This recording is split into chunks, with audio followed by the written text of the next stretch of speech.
সুন্দরগঞ্জ গ্রামে রমলা তার মেয়ের সাথে থাকতো। রমলার মেয়ের নাম ছিল সুমি। রমলা অন্যের বাড়িতে কাজ করে কোনো রকমে তাদের মা মেয়ের খাবার জোগাতো। সুমি ছিল খুব দুষ্টু প্রকৃতির। সারাদিন শুধু এদিক সেদিক ঘুরে বেড়াতো। মা, ও মা, তোমার রান্না বান্না হয়েছে কি? মা, ও মা, তোমার রান্না হয়নি এখনো? দাও তো দাও, আমায় খেতে দাও তো দেখি। আমার হাতে একদম সময় নেই। কি হলো মা, আমায় খেতে দাও না। কি আবার হবে? হ্যাঁ, আমার এখনো রান্না হয়নি। আর তোর এত কিসের তাড়া? হ্যাঁ, সারাদিন খালি টোটো করে ঘুরে বেড়ানো ছাড়া আর তো কোনো কাজ নেই তোর। তোকে আর শুধরাতে পারলাম না রে বাপু। আহ মা, তুমি এখন আর কথা বলো না তো।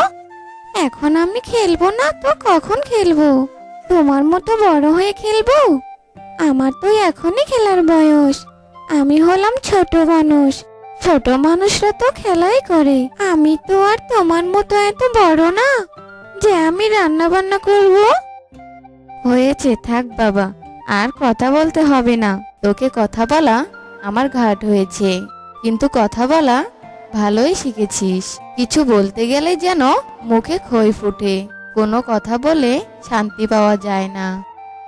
মা, আমার ভুল হয়েছে মা, তাড়াতাড়ি খেতে দাও না। রিতারা আজ তাড়াতাড়ি মাঠে যেতে বলেছে, না হলে ওরা আমায় খেলায় নেবে না।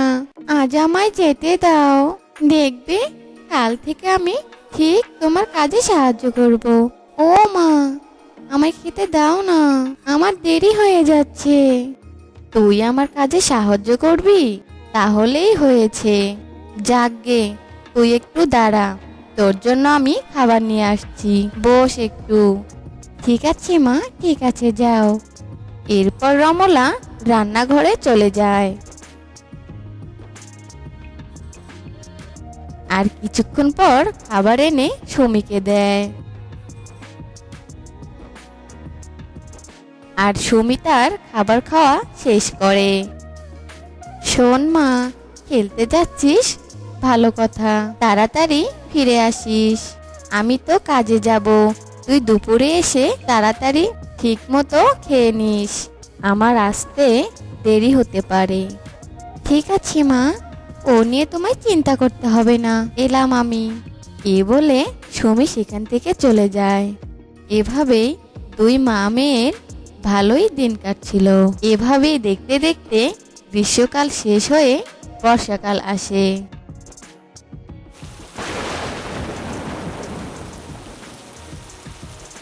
সুমিদের বাড়িটা অনেকটা দুর্বল ছিল, যার কারণে বৃষ্টি হলে সেই বৃষ্টির জল সুমিদের ঘরে পড়তো। তাই অনেক কষ্টে তাদের দিন কাটাতে হচ্ছিল।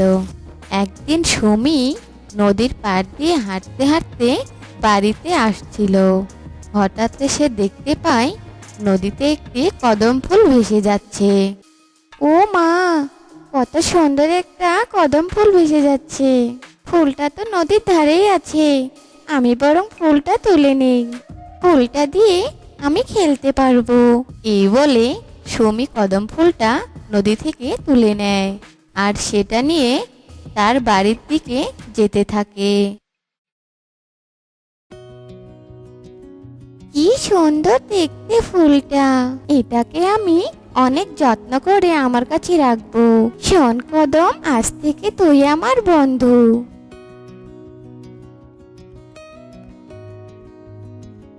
এ কিরে মা সুমি, তোর হাতে কদম ফুল? কোথায় পেলি ফুলটা?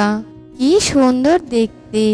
সত্যি বর্ষার সৌন্দর্যই হচ্ছে কদম ফুল। তা কোথায় পেলি মা এটা তুই? যখন খেলা শেষ করে নদীর পাড় দিয়ে বাড়িতে আসছিলাম, তখন দেখি এই কদম ফুলটা নদীতে ভাসতে ভাসতে আসছে। আমার দেখে খুব ভালো লাগছিল, তাই এই কদম ফুলটা তুলে আমার সাথে নিয়ে এলাম। ঠিক আছে মা, ফুলটা নিয়ে যা, ঘরে যা, ওটা রেখে ভাত খেতে আয়। আচ্ছা মা, ঠিক আছে। চল কদম বন্ধু, আমার সাথে ঘরে চল। এখন থেকে তো তুই আমার সাথে সাথে থাকবি। তুই তো আমার বন্ধু। চল চল, ঘরে চল।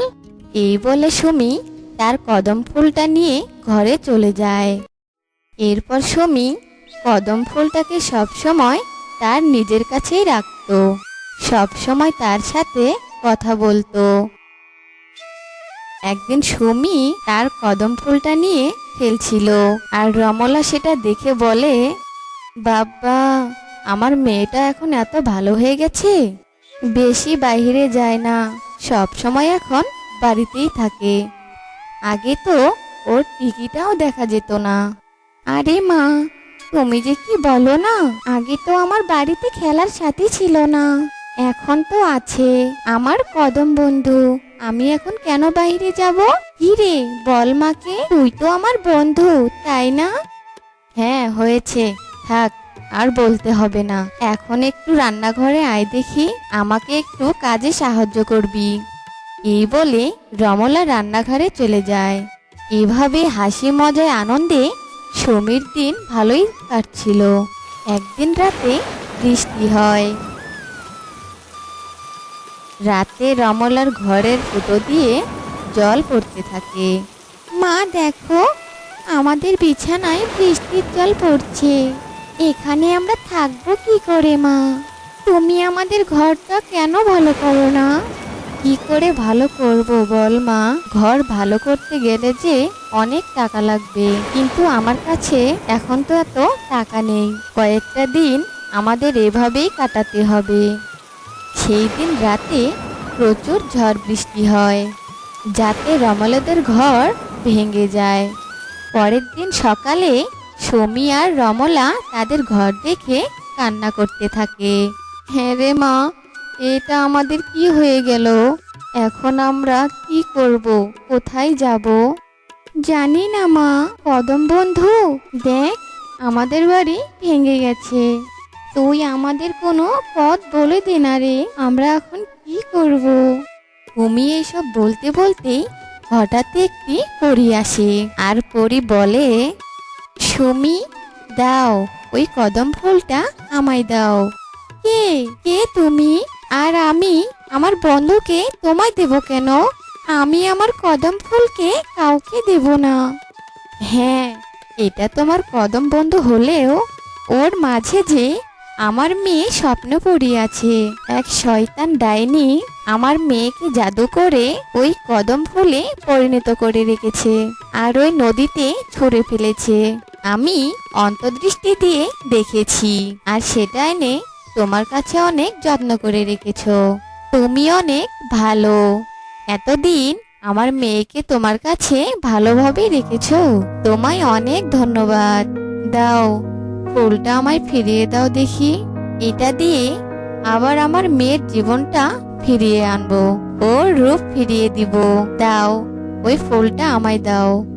ও, আমার বন্ধু কদম ফুলের মা তুমি? এই নাও এই ফুল।